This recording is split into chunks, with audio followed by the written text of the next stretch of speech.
Just when America has reached a breaking point with division, visionary influencer Danni Benson's I'm Proud of You Sis bro movement taps into the pulse and heartbeat of a culture radically torn. But this loving mom's voice of reason and calm has received national recognition. How'd you balance having your children and always traveling with the Yankee organization? When I became a dad, I said that I would always love like a mother.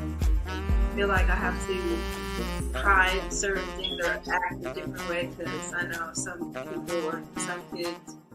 So join Danni Benson as she celebrates her special guests on her show and highlights their gifts and contributions to our world.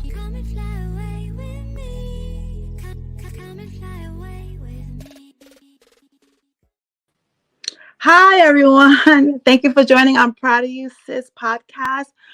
Please like, share, follow, and comment. Today, I have two special guests.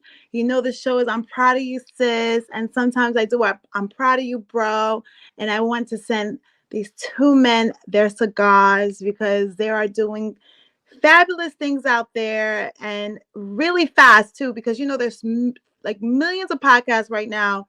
But I was lucky enough to be on their podcast a couple of weeks ago.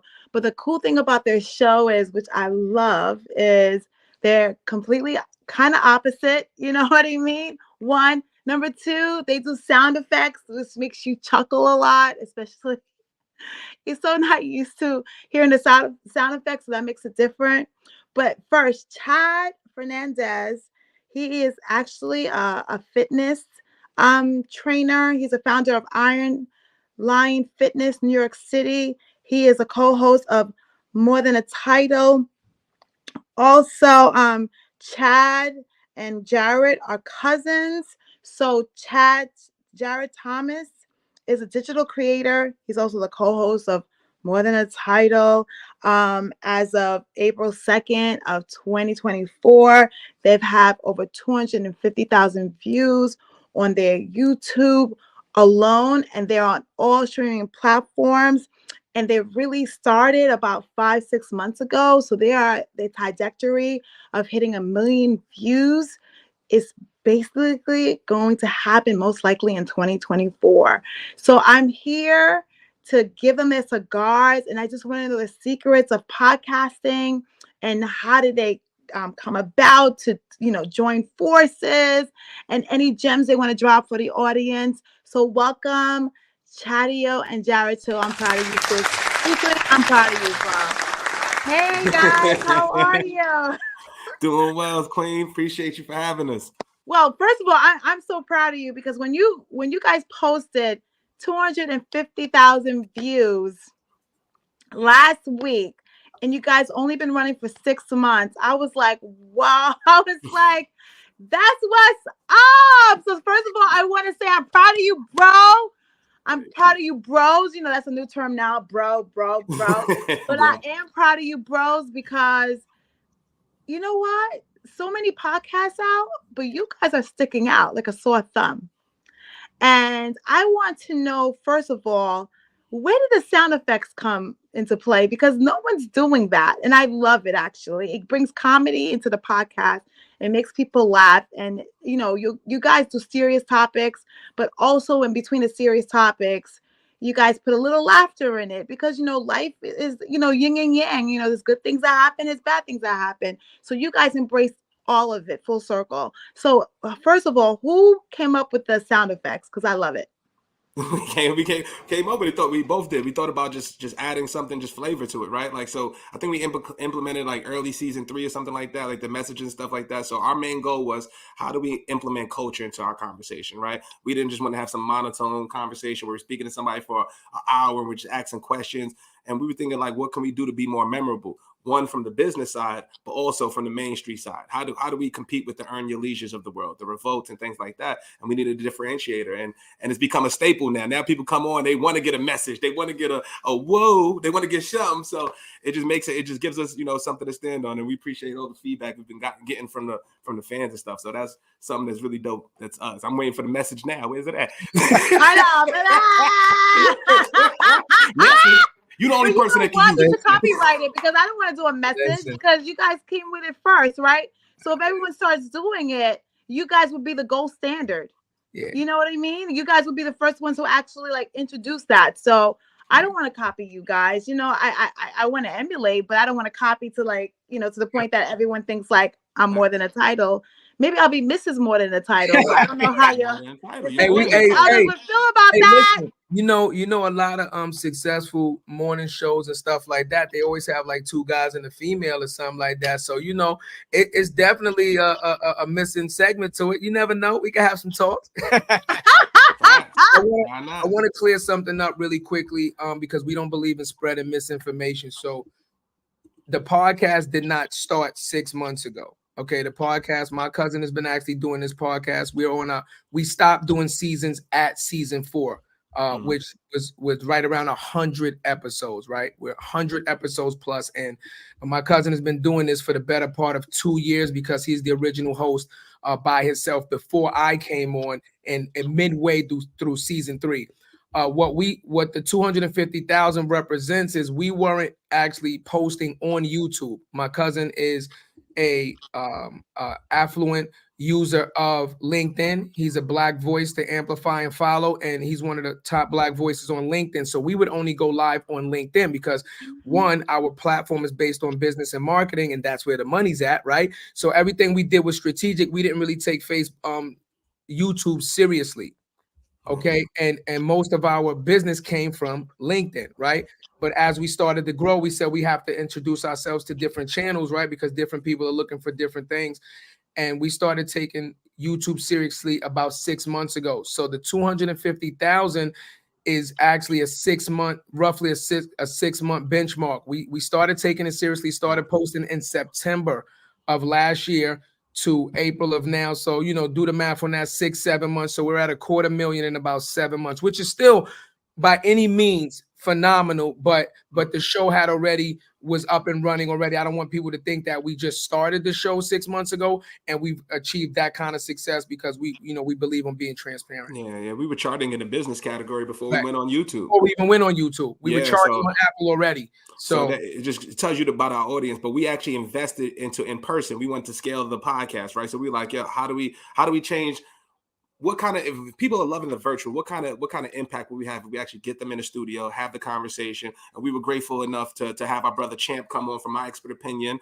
We met him at a spot. He, said he wanted to come on the show, support us. We invested the money. We didn't know how to do it in person. We went and got the cameras, rented the studio, did all the stuff, didn't know how to edit. Our most expensive produced episode to date. Yeah, and this is why we're virtual. Straight up. It's a big difference. A big difference. So to give the audience context, right? For that one episode, we probably paid well over $2,000 just to produce that one episode, easily. Right? So we were like, how are we gonna? We got to put this everywhere for $2,000. I'm putting it everywhere, and I'm gonna post it 3 times a day, damn near. You know what I'm saying? So that's what we end up doing. First of all, why so expensive? What is the cost? Ooh, everything. So it's a mixed cost. One, and this is everybody's preference, but if you don't have your own professional studio, that's one. Because we do it virtually, Jarrett's in one location, I'm in a different location, right? But when you're doing in person, you have to have a place that's suitable for podcasting. So we rented a professional studio downtown that is designed for podcasting. So it's the studio. Then you have to rent the equipment. Then you have to rent the engineer to come in and set up the equipment, right? And we also had to rent the digital cameras because we had at least 2 or 3 digital cameras to catch every angle. So it's like a la carte, right? Every single thing costs, right? And then also, even though Champ did it for free for us, as any artist, as you know, Danny, any artist or anything that does a show, sometimes they'll request things, right? Normally, when you sign them through a contract, they'll request things like in their rider, I want this, I want that in my dress room. So he requested certain types of alcohol and things of that nature. So we went out and purchased that.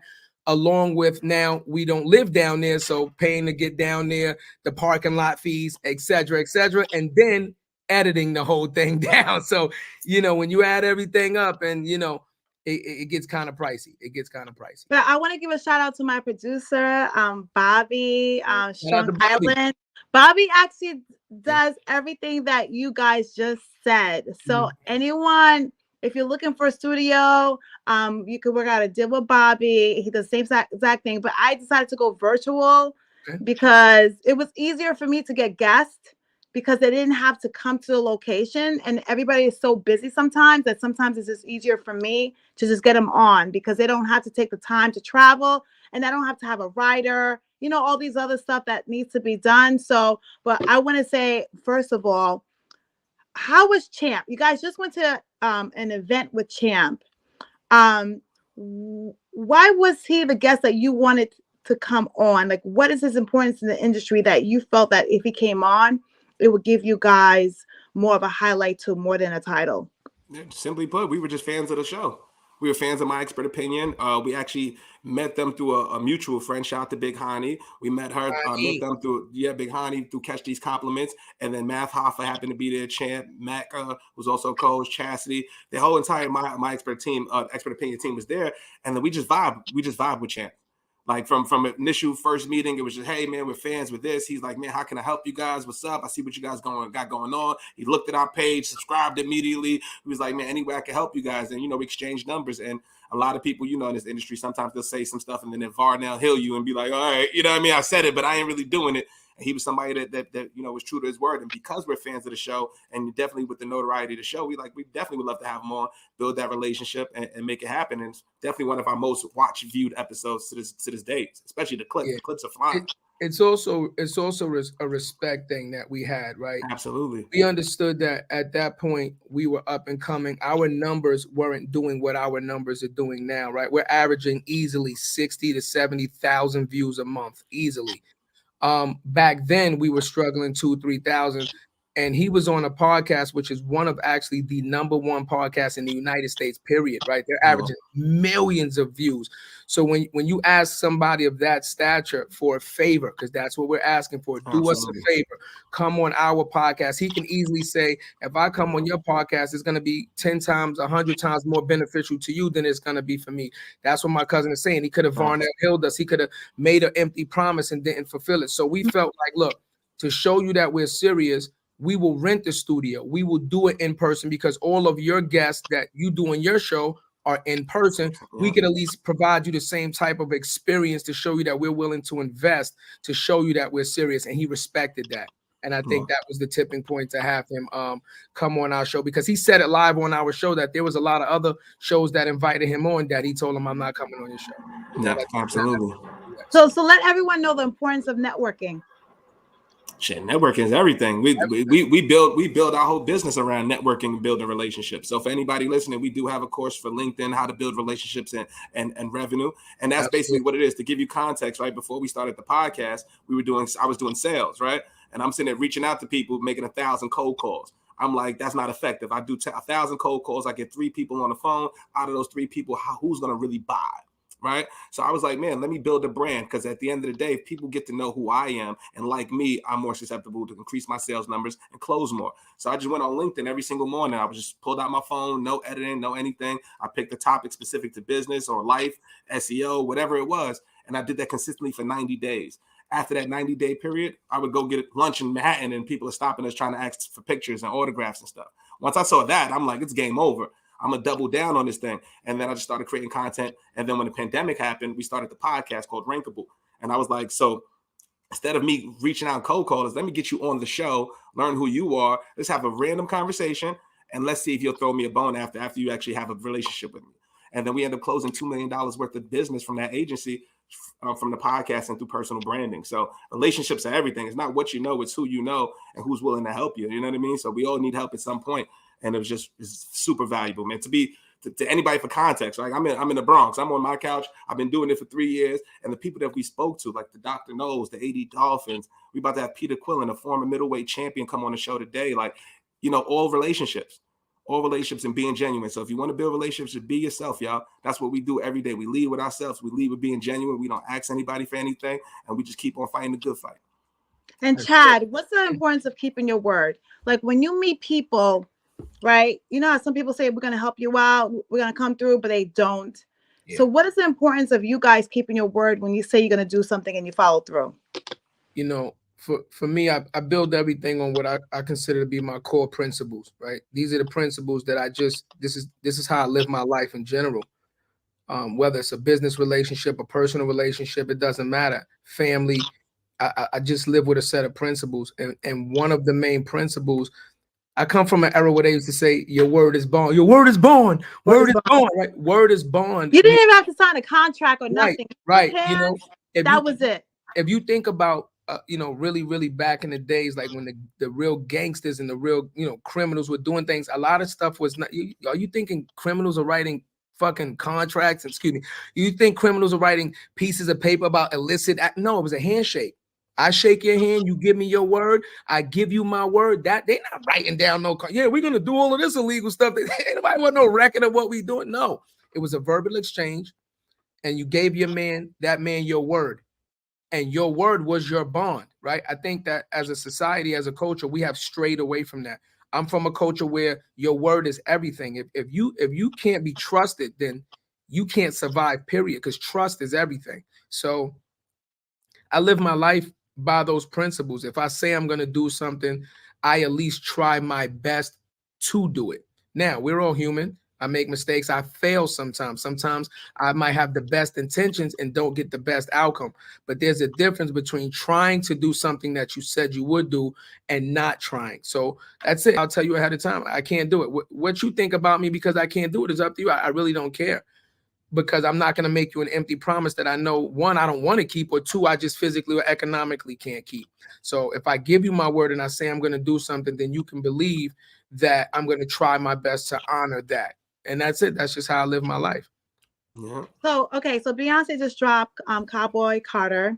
Okay. And a few weeks ago, you guys had her dad on, Matthew Knowles. So tell me, like, your hustle, how did you guys make that happen? Just to give people, my cousin. My cousin did There's that. so many people doing podcasts, right? But I'm just trying to figure out, like, what is that magic? Like, how do you get the #1 artist dad on your show? Yeah. 2 years of taking those. Yeah. 2 years of taking those. So we were connected on LinkedIn, right? So I always would shoot the shot, and see if Matthew knows. I connect with him on LinkedIn. We're actually a first level connection, so I could DM him directly. I was like, man, hey, man, I'm a big fan. Obviously, of course, we're talking about business stuff. I'm like, I have a podcast. Hit me with the nope, I don't do that. I was like, oh, come on, brother, please, baby. He's like, nope, I don't do that. I'm like, but we do the CEOs and CMOs. He's like, nah, I don't do that. I'm not C-suite. I'm like, all right, cool, man. But what I would do is, when it's Christmas, birthdays, happy birthday, King, hope all is well. Merry Christmas, stuff like that. Even if I didn't get a response, it was just showing the activity. I'm thinking about you. And then we just have consistency, right? So I'm in sales, so you have to. Persistence pays. If anybody's listening, persistence pays. So we finally actually met a brother named Vinny at Podfest. We knew him through LinkedIn. We met at Podfest, and Vinny happened to have Dr. Knowles on his show. So I'm like, oh shit, there it goes. Boom. Went right back to Dr. Knowles. Hey man, I saw you on Vinny's show. It was dope. Like, I was just like, yo, that's what's up, man. I would still love you, have you on my show. I'm the brother. What's up, baby? And he was like, man, hit up my assistant. We went through a process internally with their team, with Music World. Shout out to the entire team at Music World for being accommodating. And then we made it happen, set the date, and the brother was there 5-10 minutes early, and his energy was just infectious, man. He was like, man, behind the scenes, like, I can't wait. I'm gonna get one of these messages. I was like, oh man, that made our day, man. The fact that he looked and it was like, y'all, I like what you guys are doing. I like you guys aren't clickbait. And he was willing to give us his time, which he didn't have to. So shout out to Dr. Knowles, man. It's nothing but love. Let me add to that what made his interview so special. And this is what we appreciate about our guest, right? He took the time to actually look at the podcast before he came on. So he knew what to expect. One of his first words was, listen, I've been looking forward to this podcast all day. I've been watching your podcast. I like what you guys are doing. I love your message. By the time the podcast was over, he was thanking us. If you actually watched our podcast with him, we didn't bring up Beyonce not one time. We didn't bring up Jay-Z. We didn't bring, because we don't care about them. We didn't bring you on the show to ask you about your daughter. We didn't try to get your daughter on the show. We brought you on the show to ask you about success as a Black man, as a family man, the dynamics of everything that looks like. That was the message we wanted you to give back to the culture. So he was so impressed that he actually opened himself up to an open invitation to come back onto the show. And we actually accepted and said you would have an open invitation to come back to the show anytime you want, which, if we could throw it out there since we on Danny's show, we could give an exclusive. Why not? we'll give you an exclusive. In June 25th anniversary of Destiny's Child, things coming out in June, something like that. Dr. Note is coming back on the show to give us an exclusive and all that. Yeah, so the episode right before Father's Day, I think it's Right the before 13th. Father's We're Day. locked in. Like the third week of June. Yeah. Absolutely. You know what I'm saying? So That's what's up. So once again, right, it goes from, listen to what my cousin said, it goes from no, I technically have connected with you, but I don't know you, to now we have his direct phone number, direct email, and now we're building a relationship based on what? Trust, right? Because we asked him to do us a favor. And when he came on the show, we treated him with respect and dignity and things of that nature. And he respected it so much that now he would like to build with us, right? And that's how you start the building process. Absolutely. So what is there any, like, he's Dr. Knowles, he's a dad. Is there any gems that he dropped to both of you bros? It was a lot.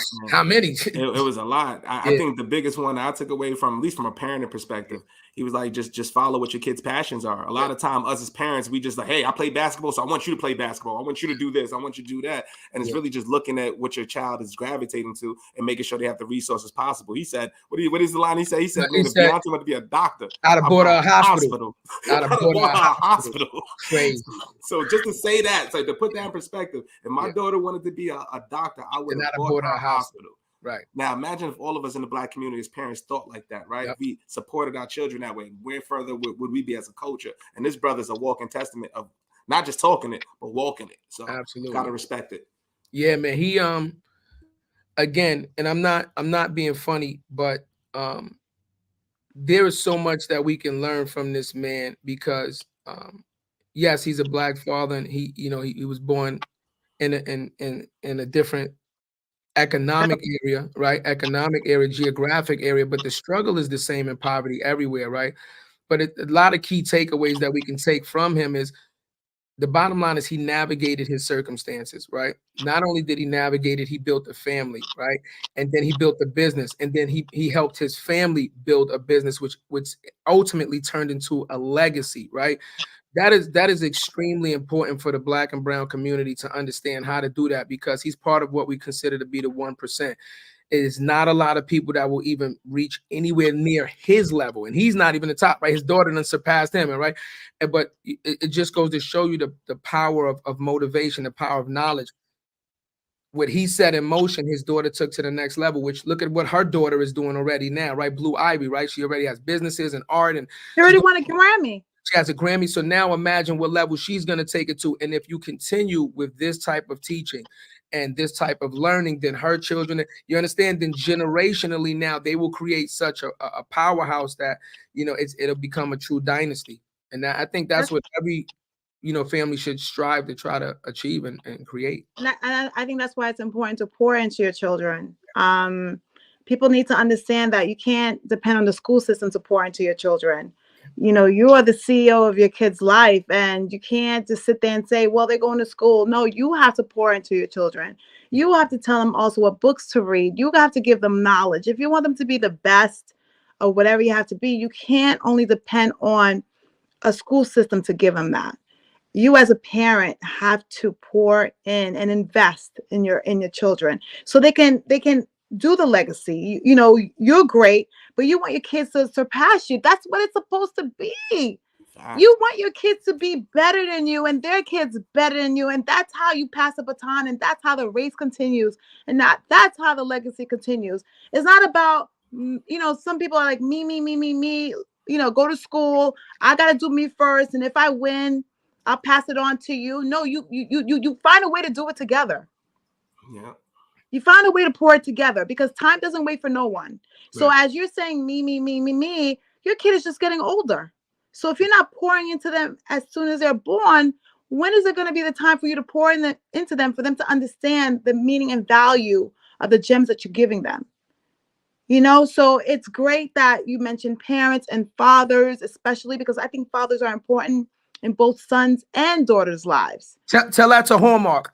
I'm tired of going to Walmart on Father's Day, and the Father's Day card section, there's about 4 cards in there. But the Mother's Day, you got 3 whole sections, 3. And you know what we have to do? We have to change the narrative. No, we have to change the narratives, because dads do contribute in the success of a daughter's or son's life, because each parent has a different personality. Absolutely. Each parent has a different journey.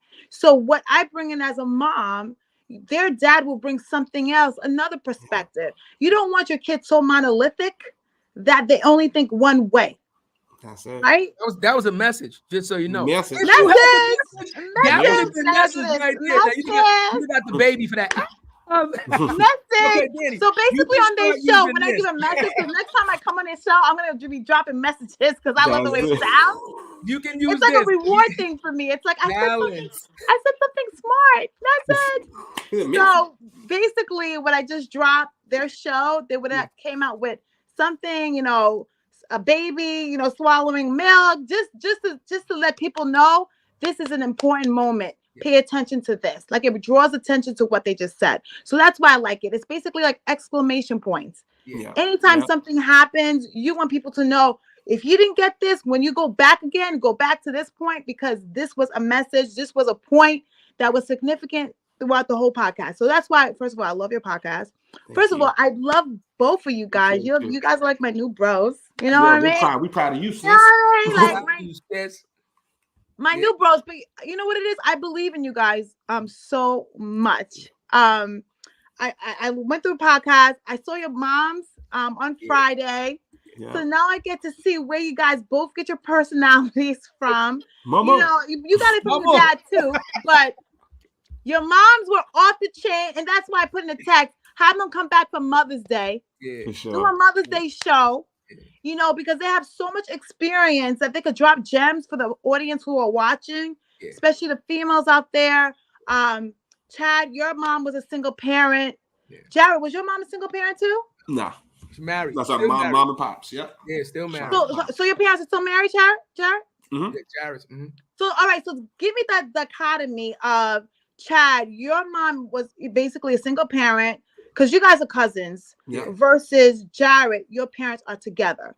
What do you feel that one person got missed out on versus the other person? Because you came from a 2-parent household, Chad came from 1-parent household. Do you think it really matters in the success of a child? It does matter for sure. It does matter for sure. But what made it, I don't think we necessarily missed out on anything, because once again, like my experience is completely different from Chad's experience, right? Things that he went through, I'm not going to understand. Things that I went through, he's not going to understand. But guess what? We come together and share that knowledge collectively, right? And also my family is just big on just showing love, making sure we had the right. So my uncle, you know, was a big influence in Cuzzo's life. You know, Uncle Bush, all right, rest in peace, you know, God rest his soul. And he was just somebody that, you know, just always was, make sure you do this, make sure you do your homework, stay out the streets, do this. And, you know, for me and my pops, for me, it was my perspective. It changed my perspective. So I saw my mom's going. She was assistant principal for 25 years, right? My pops bust his ass from 7 in the morning to 11 o'clock at night, didn't finish high school, didn't have a diploma, figured it out, still got him. I don't know how he got to the Board of Ed without a high school diploma. I'm just keeping it real. I'm just keeping it all networking, not who you, what you know, but who you know. Got into the system, worked his way up, became a school aide, became one of the directors of school aide, became one of the directors of custodian. He would work in school during the day, and then change his clothes in the same building and clean the whole building. Yeah. So my pops did for 27 years to put us through Catholic school. So me looking at that is like the opportunity where he had to sacrifice for me to just get an education. Now, how the hell can I mess that off? I feel the same way. I went to private school too, Catholic school too. So I feel the same way. Like how they work so hard for us. How would I ever fuck that up? You know what I mean? That means it would be all for nothing. The sacrifice would have been all for nothing. So I get what you're saying. And do you pour that into your child? Because I know you have children, Jarrett. Mm-hmm. Do you do the same thing? Like have you paid it forward to your children? Oh. Absolutely. Everything we're doing is to pay for it. Everything where we're on the podcast, while we open the business, while we're not in corporate anymore, is to show them, right? And then I showed them the good, bad, and the ugly. I showed them everything. You know, daddy's going to struggle some days. Daddy's going to go through it some days. Daddy's going to have some really cool days. You know what I'm saying? Like it's just showing them everything. And with my oldest son, I walk him through the business, right? What it takes, right? What do we have to invest? What really goes through it? We bring them when we had an in-person with Champ. He was right there in the studio with us. The whole interview, you know what I mean? Holding the camera, taking notes, right? What do we do? So I absolutely pour on my children. That's what it's for, man. If it's not for that, then what is it for, right? What is it for? And I'll tell them that, right? So what Pops did for me, I didn't want to say that was all for nothing. So you see what I'm doing right now. Do you want this to be all for nothing? And that's the message that I'm moving forward with both my boys. Message. We gotta get you something. We gotta get you something. You gotta give me a button or something. I need a button to be like, We gotta optimize your stream, y'all. We're gonna optimize it for you. Don't worry. Billy, don't worry. We're not gonna take no credit away from you, player. We're gonna let you do your thing, but we're gonna help you out. You know what I'm saying? And according to StreamYard, Billy, this is not our words. According to StreamYard, we do have one of the best StreamYards on the platform, period. This is from the StreamYard people themselves. Yeah. Our show is different. Well, this is why I'm so proud of you, bros. This is why guys, first of all, I'm so fortunate you guys came on, because when you guys really blow up, I could be like, yo, I was part of it. I remember, you know how people be doing flashbacks and stuff like that. That's why I always believe in people, because your vision, their vision is not your vision. So if they see something that I don't see, doesn't mean that they're not going to accomplish it. And that's when I meet people all the time. I'm like, yeah, yes, you can. Yes, you can. Because my vision is my vision. Your vision is your vision. Whatever you see will happen because you have put in the steps to get there, right? Yeah. So I hate when people bust people's like dreams and be like, yo, you can't do it, because you're really projecting, because it's not really your dream. So you can't do it. Right. So that's why I believe in you guys. And like, you know, you mentioned like the Earn Your Leisures. I mean, I think you guys are going to surpass Earn Your Leisures, because I even was telling Chad that Earn Your Leisure now they have a spinoff podcast called, you know, Blackout. You know what I mean? And I think like they're looking at you guys, you know, just like you study the competition, they're studying the competition. So, you know, I just want to say that you guys are doing great things, because if people are copying you, I take that as a compliment more than a negative thing. Do you understand what I mean? Absolutely. So Chad, talk to me a little bit about your upbringing. You were raised in a single parent home. Yeah. Do you feel like you missed out not having a 2-parent home, or you feel like you wouldn't be what you are today if you didn't have your journey? Of course, I feel like I missed out. I mean, again, learning from my mom is dope, but you know, and I teach this to my sons, and I have 2 boys as well. Let me tell you something real funny. For everybody that don't know, let me just tell you how this thing works out. Like, and you really can't write this, right? This is like scripted shit. Like if this was a movie, you'd be like, nah, it's no way. So me and Jarrett are cousins. We both have 2 boys. Both our mama's named Renee. Both of them are both Scorpios. You can't, I'm telling you, and they grew up a block and a half away from, you can't make this shit up. Wow. That's amazing. So it was kismet. It was meant to be. It was written before you guys were born. Yeah.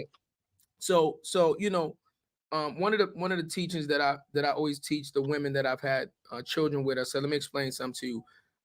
You can be, you know, 2 things can always be true. And again, this is where I think society keeps going wrong, because you feel like you get one truth and there can't be another truth.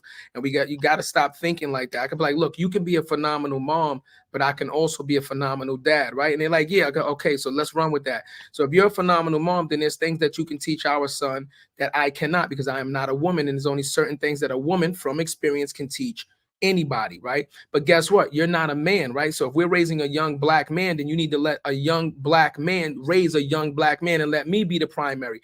I truly believe that the child should, if you're not together, right, as a couple, as Jarrett parents were, 2-family household, I truly believe that the child should not grow up with any singular parent for the life long of their growth until they become an adult. I believe that in the earlier years, especially as a boy, especially as a young man, in the earlier years, yes, it's okay to be with the mother, let her nurture him and you know, that bond and stuff. But as that boy starts to get right under the preteen years, now you should let the father take over, because those are the most important years where now he needs to learn man values and man traditions, right? And a woman just cannot teach that, right? And if they do not learn that, then the bottom line is, if that child now becomes, you know, ineffective in dealing with women and et cetera, then you have yourself to blame, because you didn't put that child's life first, right? So we got to stop being selfish. We have to stop putting our own emotions in front of the children's best needs. Interest. You understand what I'm saying? So as parents, we have to make that decision. Look, it's not about me. It's not about you,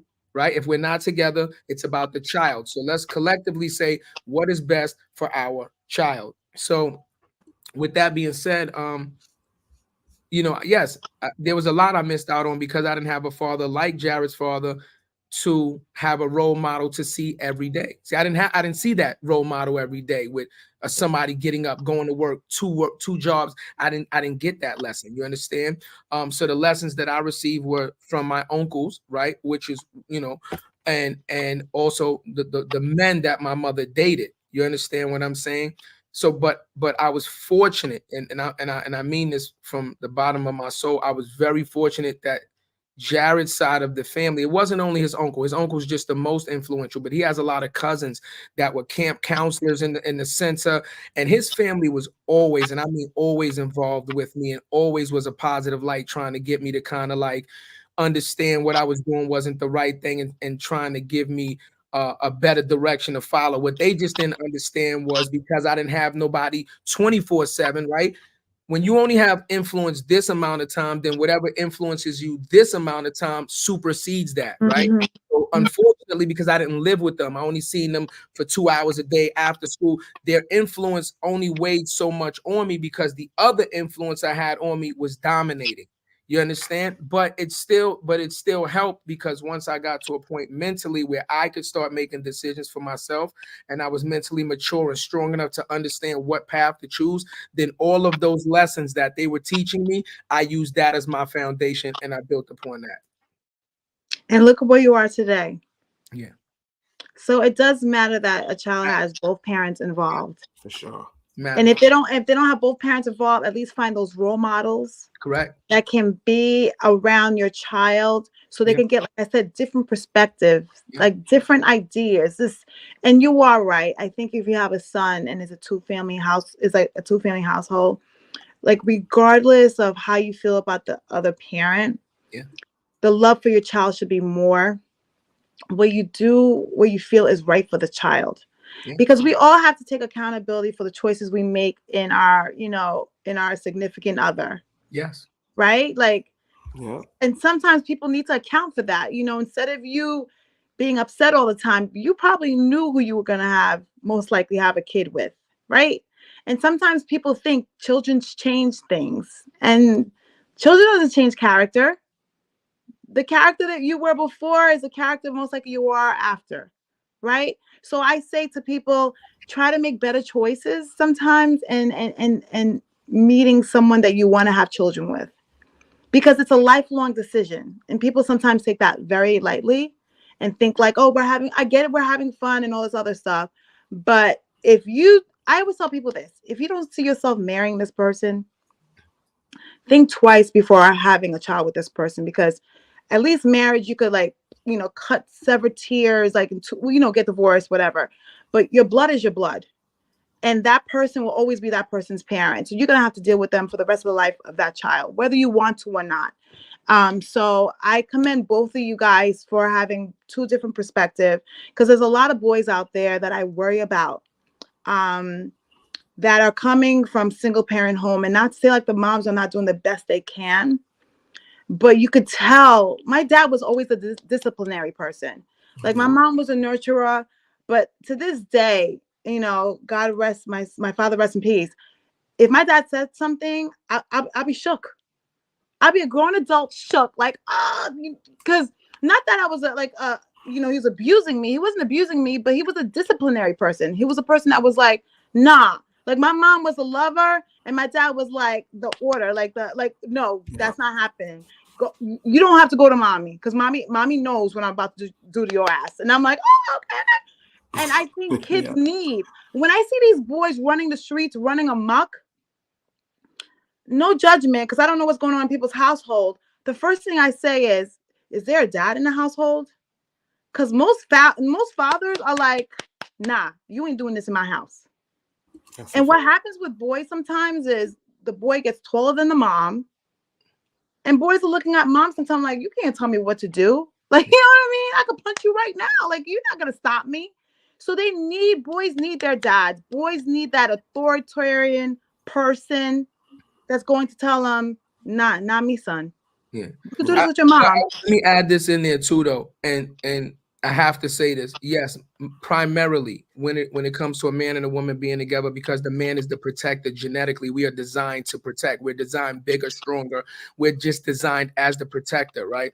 So primarily we take on that role. But guess what? As important as it is for us to be a disciplinarian to boys, it is also super important. Probably the most important job that we can ever have to young females is to be the first example of how a man should treat a woman.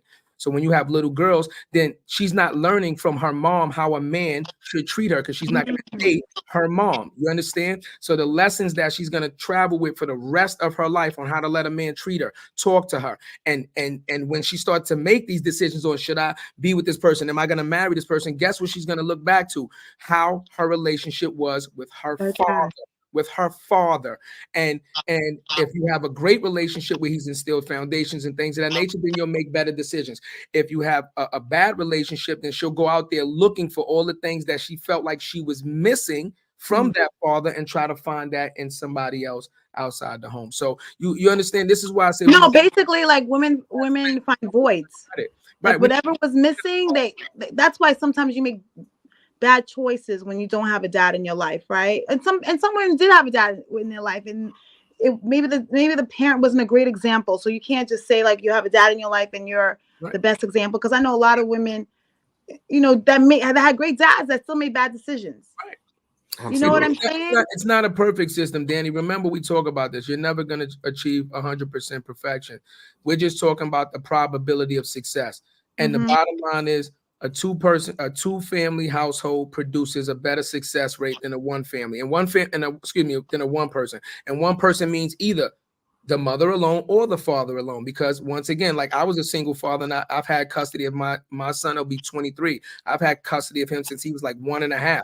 You understand? He's lived with me primarily his entire life. So I was a single father for my first child. So again, right, a single parent is a single parent, whether man or woman, right?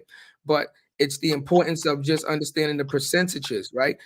Things turn out better when you have the village. Things turn out better when you have the support, when you have two people. It just turns out better. That's all. It's never going to be perfect, but you just get a better result when you have better tools at your disposal to help the child grow. And what I would say, at least from my experience and people around me, man, we got to get the hell out of our feelings when it comes to our kids. Get out your feelings. We got to get out of our feelings when it comes to our kids. Like we talked about this on our podcast, sis, right? Like I didn't have a choice to have my first child. I was having fun, but at the end of the day, I had to man up, put my pants on. I had to show improvement. I was 20 years old. Shit changed, right? I didn't have that option. But instead of me getting in my feelings, I'm saying what is going to be the best option for our child. But sometimes it's not always like that. It's not always like that. It's bigger than us. And that's why I need our culture to understand this shit is bigger than us, especially when it comes to our children. And if we put them in a situation because we in our feelings and we arguing and you did this and you talking to that one, who gives a shit? Because the only person who's going to be suffering is that damn child and our community, man. We got to get out of that shit. We have to. I mean, we got to get out of it pronto, because it's really hurting our community. Even like I tell people, you don't have to be together. Just try to co-parent. No one says you have to be with this person. If you guys don't get along, you guys don't get along, right? But at least co-parent for the benefit of the child. And look, I've heard women that says I was abused by him. There's no way I could be in the same room with him. Oh, he did this to me. He cheated on me, or this. Like, okay, fine, but you know what? What runs in that kid's blood is their parent. Yeah. You can't cut the parent off, because I understand they did all these bad things to you. So I empathize with you, but that's still the kid's father. Yeah, but we don't even call those people. We don't call them men. If you're sitting there beating on your significant other, your child's mother, we don't call those men. If you're not taking care of your children, regardless of what resources you have, don't matter if you're a millionaire, billionaire, if you have $20 in your pocket, it's time, effort, showing that you want to be there, and all those things that you can't put a price on. That's the real. That's the real.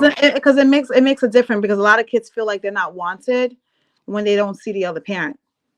And as a community, and we do this, man, we do this so effectively. Be clear. Pick a side of the fence, right? Stop straddling the fence. Stop trying to be liked by everybody. I don't care if you Oprah. I don't care if you Bill. I don't care who you are. You're never going to have everybody like you. Stop trying. Yeah. Pick a side of the fence and stand on it, right? Stand on business. So me and my cousin have a certain set of principles. Yes, we think differently. We have lived differently, but we stand on a certain set of principles. and our principles say this: if you are not aligned with our principles, and we find out, right, because you never know, we might treat you a certain way until we find out you're not aligned with our principles. The moment we find out you're not aligned with our principles, then we correct you, right? We check you. Look, listen, we're not about that, because even though we're not doing a certain thing, like let's say if we know a guy beats on women, even though we're not beating on women, if we hang out with you and we're not checking you, and then we're condoning it. So we're condoning, then we're just as guilty as you. So we'll check you. Look, listen, you want to hang out with us? We don't do that over here, homie. And I'm telling you ahead of time, you will not do that in front of me. If I see you put your hands on a woman, then you're gonna have to put your hands on me, and then we're gonna have a whole different conversation. You see, it's immediate. It's not 2 days, 3 days, but it's immediate, right? And if we feel like that person is not going to conform, no problem. You can't be around us no more. That's it. That's it. That's it. You can't be around us no more, because we will not associate with people that are not on the line. Because the thing is this: it's the law of attraction. The law of attraction. We are mammals, right? Human beings are still mammals. It's the law of attraction. You are who you hang around. You think, you dress, you walk, you talk. Like birds together, flock together. That's a fact. So if we keep aligning ourselves with people that we know are negative, that don't share our values, then it brings our value system down. Then that's not growth. That's digression. You understand? So we need, if we want to progress as a society, as a culture, we need to start holding each other accountable and start separating yourselves from people that you know are not doing the right thing, and stop being afraid to say something. No, I mean, you're right, because look, you can't control what people do, but at least step up and say, yeah, you can control what you do, and you could at least say something. Correct. Because maybe that person never heard someone say something to them. Correct. Right. So, and I hate when people say it's none of your business. If we're friends and we're hanging out and I see something inappropriate, I'm going to say something. You could still do what you want to do, but for my integrity, I have to say something, because I feel that it is. Maybe you need to hear it. Maybe things happening because no one is saying it to you. Because sometimes people are doing dumb stuff because no one has the guts to say something. Right? And eventually, like with any situation, if it's not in a right foundation, there's going to be cracks. So sometimes it's slow. You know what I mean? Like sometimes things go slow, but I'd rather like do it the right way, because you do it fast. And now these days, everyone got you a gotcha moment. Everyone's waiting for your success to be sitting there like, oh, I remember when you did this. I'll wait 30 years. You know what I mean? Like people will wait. So you might as well just come out with everything in your closet, everything in your skeleton, especially both of you guys, because people will sit there in your lifetime. If you don't tell your story, someone else is going to tell your story. Just so you know, Dan, if you was on our show, that whole coming out the closet shit, you the devil. Whoa! Yeah. Whoa! We keep whoa! Hey, yo, no, because I'm seeing like a lot of men here. in our community. Look, think about it. I don't want to drop any names, but I'm seeing a lot of men in our community. No, we just messing with you, Danny. I know. But ladies and gentlemen, this is how we bring humor. This is how we bring humor to our shows, because again, we're having a conversation, and it can be deep and it can get very intellectual, but you still want to have fun and it not seem overwhelming, right? This is how you can have conversations like this for an hour and 2 hours and not even know that the time is going by, right? Because it's not a mundane conversation. It's not a boring conversation. So these are the little things that we do on our show to just kind of, keep you laughing and keep you excited about the conversation. And make sure y'all check out the episode with Danny, 3-hour podcast of 3 hours. Yeah, 3 hours. I'm a Gemini, so I could talk. Hold on, and ladies and gentlemen. First of all, give everyone your handles first. Give everyone your handles. Handles, where they can find you. Okay. Merch, everything. Mr. More Than a Title on Instagram, and Jarrett Thomas across all platforms. Yeah. On Instagram, I think of I am Chadeo. That's the website. Yeah, that's the website. Become a sponsor. I am Chadeo. I am Chadeo on Instagram. I'm gonna be honest, I gotta check, because most of the websites that I'm on, I'm under Chadeo, the CEO, because so it is I am Chadeo under Instagram, but it still comes up Chadeo, the CEO, because I run multiple businesses. What are the businesses you run again, so people know?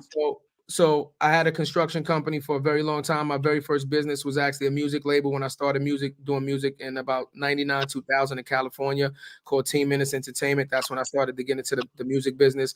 My music business was first, Team Menace Entertainment. My second company was actually, I opened two companies at the same time. I actually opened Chadeo Contracting, which was my construction company. I did construction for 22 years as my primary source of income. And I also opened up Iron Lions NYC, which is my fitness, wellness, and overall health company that I opened up at the same time. And then I opened up the OTB Digital with my cousin Jarrett. So this is actually my fourth company, and I got one more that I opened up after that. So I got 5 now. You know what I mean? But I will say this, right? I will say this. I opened up 3 companies before my cousin approached me. I was successful in all 3 of my companies. But when you want to take something to the next level, so I experienced success here. But when my cousin got with me, he's like, yo, we both experienced success here, but how do we get here? And shout out to David Shands. We had David Shands on our show. And one of the biggest things that we actually argued with him about is concentrating on one thing and mastering one thing, and not dividing yourself into so many different areas where it wastes your time and energy. And we kind of went back and forth on it, but I understand now what he meant. So I actually slowed down and kind of closed down the other companies and put them on hiatus to concentrate on the OTB, on the More Than the Title. This is all we're doing. We're not working for nobody. It's all in or nothing. And that's why you've seen the 250,000 in 5 months, because when you put all your energy into something, it fast tracks it, because you can get more done in a shorter amount of time. So message. Because you put in 8 hours in one thing. Think about it. We all once was in corporate America. If you put 8 hours every single day in one thing, like your task, you get a lot done. Yeah, absolutely. You get a lot done. And this is why there's billion-dollar companies, because they got 40,000 people working for them, doing a task, 9 hours a day, and they're just collecting the checks while they give you a little bit of money. Just be clear, as an entrepreneur, there is no 8-hour day. I don't even know a day. 24 hours. I don't even know a day. We just get warmed up at 8. That's a fact. I'm be honest, there ain't no holidays. Easter, fuck Easter. We got work to do. You know what I mean? We ain't no holidays, no birth. We was on the call with Jarrett's birthday in Miami. That's gonna say, let's give them context, right? So people really don't understand, and we don't really talk about it on the pod like that. But like, running a podcast is its own business, its own entity within itself, right? So I've been in B2B companies where they were doing podcasts where it was 11 to 12 people working it, from production to booking to scheduling to coming up with topics, posting at the social media team, the comms team, all of that shit. And I want to let people know it's just me and my cousin. We don't outsource anything. We do every clip you see. We do all the copy you see. We book all our guests. We do the content. We come up with the ideas, and we're still running an entire social media agency. The clothing lines, design the merch, courses, the merchandise, everything. The courses. Where can everybody find your clothing line at? Oh, let's put it in the website. It's on the website. Yeah, morethanthetitle.com. So, go to morethanthetitle.com. The link is up there. That'll send you to the website where you can buy the shop where you can buy the clothes. So again, Dan, it's all about consistency. That's it. And networking. We talked about it, right? So for contents, ladies and gentlemen, I had the pleasure of meeting Danni first. I met Danni, and when she introduced herself to me and said, "I'm so and so," I said, "I already know who you are. You didn't have to introduce yourself. Just by the way you walked in, and I pay attention. I already knew who you were." And me and Danni actually built a relationship and started building our bond at the first event. And then because of my daughters, everyone knows how much I love Giselle in London. And Jarrett wasn't there because Jarrett was at his son's birthday. He was. Jarrett wasn't able to be there, but I'm all about my kids. So anyone who gravitates to my kids, I tend to gravitate to. I mean, we can go with that. Yeah, we had a good time. We had a good time. And again, right, we're just talking about networking, right? So again, we went to an event that Danni wasn't able to show up to this time, the last event that we went to, but guess what? She was invited, right? So we talk about the networking, right? We sent the invitation. She wasn't able to show up and meet Jarrett in person, but we invited her. So that's what we're talking about, the power of networking, right? Now that we've networked with Danni and we're in contact with Danni, we can share resources with Danni. We can offer Danni opportunities and vice versa. Is she going to take every opportunity? No. Some opportunities she might be like, nah, this is not for me, or my schedule doesn't allow for it. but it's a numbers game, right? The more opportunities you have, the greater the chance of success, right? So that's what we're trying to do. We're trying to help each other become successful, create generational wealth for our families so that we can pass this But message. honestly, that's how it should be. And if our whole entire community would work like this, we would just all be in a better place than we are today. Because I see other communities, that's how they work. That's how they work. That's how they work. That's how they work. I'm not saying you're wrong. I'm just saying we gotta work with the hand that we're dealt. That's just the bottom line, right? Yes, have we, went through some atrocities and blah blah blah through our culture, absolutely. But we can still understand that. But at a certain time and a certain point, we still got to say, but how do we move forward? How do we move forward, right? And again, you're never gonna get everybody on the same page. So again, me and my cousin do not think about be clear. Our message is we're not saving everybody. We know we can't save everybody. Our message is if we can save one or two will end up saving another two, and then you start the ball rolling. So in our generation, we might not see the change fully that we want to have affected, but in our children's generation, they might live through it, right? And it's been the same for leaders that have paved the way for us to even be on this platform doing this today, right? All right. So again, they didn't live to see, Martin Luther King and all, the people that, Harriet Tubman and all the people that gave their life for this type of a movement. They weren't able to see this and come to fruition, right? But they had faith that it would happen, and we're going to lead by faith and do the same. And quick little piggyback off of that too, bro. The reason why we're so passionate about not being gatekeepers, putting our people onto opportunity, because we know nobody's going to save us. Nope. That's it. We know nobody's going to save us. So we know the work that's going to go into it, and we know everybody's not going to be able to do that work. But we also know there's a person right now that's close to the finish line. Need a little push. Just need something. The other podcast is calling. Other podcast is calling us, Danny. See, I know. So we're about to wrap it up. I'm so happy. I want to give you a cigar.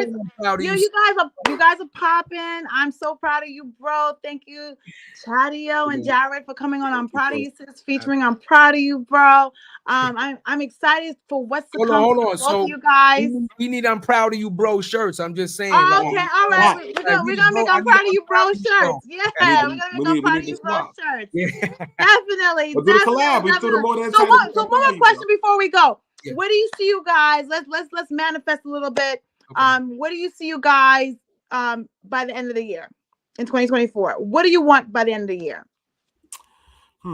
By the end of the year, to be honest with you, I want us to be more in the mainstream conversation in terms of culture and podcasting, right? Okay. I want us to be having more collaborative conversations with, our brother David Shands, with the Earn Your Leisures, with the Joe Button podcast, right? I really want to create something where we all kind of working together, right? And additionally, once we get to the place where we want to be, we want to give those resources right back to the community. We want to build community centers. We want to make sure people know how to pod. We're in active talks right now with the DLE to set up curriculums, right?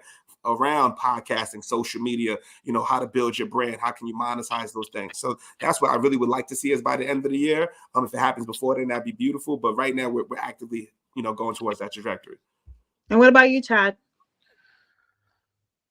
I don't know. You know what I mean? I'm kind of a whatever this thing is gonna become, it becomes organic kind of a guy. That's kind of how I live my life. I just feel like if I just work hard, because you can always want to do something and want to be something, and then something completely turn into something else, right?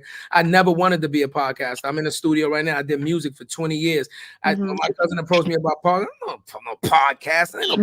You understand? But if it's meant to be, and I think May said it on the show with Cam, he was like, with everything happened, I was meant to be here, right? I left, and so whatever's meant to be, I will accept it, good and bad, right? Because I'm not going to say, oh, I only want the good stuff, right? So by the end of the year, I just want to be in a good health mentally, in a good space. I want to be in good physical form, health, and still be able to have these conversations and just keep pushing forward. That's all I want, just more consistency, and I'll take whatever comes with that. We're going to keep working hard and keep pushing. We have a unified message, me and my cousin, and that's all I ask for, right? Just the opportunity to wake up every day and continue to spread this message, and whatever comes from that, hey, we'll accept it head on.